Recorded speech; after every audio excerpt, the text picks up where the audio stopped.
Édouard Philippe, 46 ans, père de 3 enfants, a découvert la boxe sur le tard, il y a seulement 3 ans.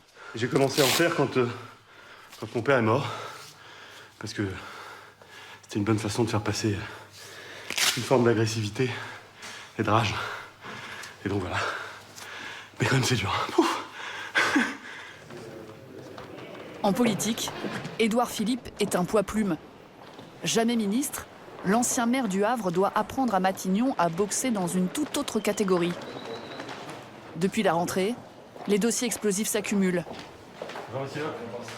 À commencer par la gestion de l'après-Irma.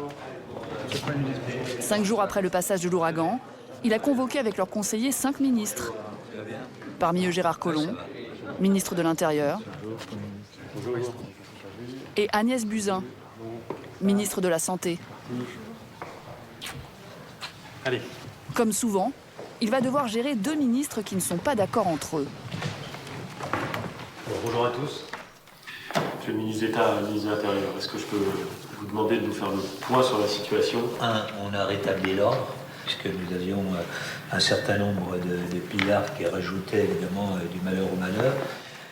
Les principaux problèmes aujourd'hui que nous avons, c'est la prolifération des moustiques, donc qui risquent de susciter des problèmes de santé, de maladies tropicales, dengue par exemple. Madame la ministre. Oui, peut-être juste pour vous rassurer, ce sont des moustiques qui ne sont pas porteurs de vecteurs qui prolifèrent. Ceux qui portent la dengue, le chikungunya, etc., sont des moustiques dont les larves ont été détruites par l'eau de mer. Sur cette question, il y a des experts qui sont sur place, qui sont partis. Il y a deux épidémiologistes qui sont sur place depuis jeudi. Dans le point de situation que je viens de recevoir, on me dit que ce sont des moustiques nuisibles en sens de confort, mais sans risque épidémique. Moi, j'ai eu la préfète de Saint-Martin il y a 2 heures.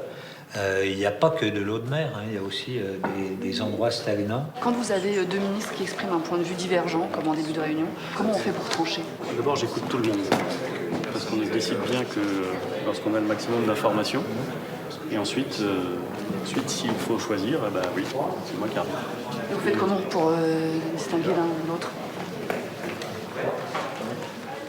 J'utilise mon raisonnement, mon intuition.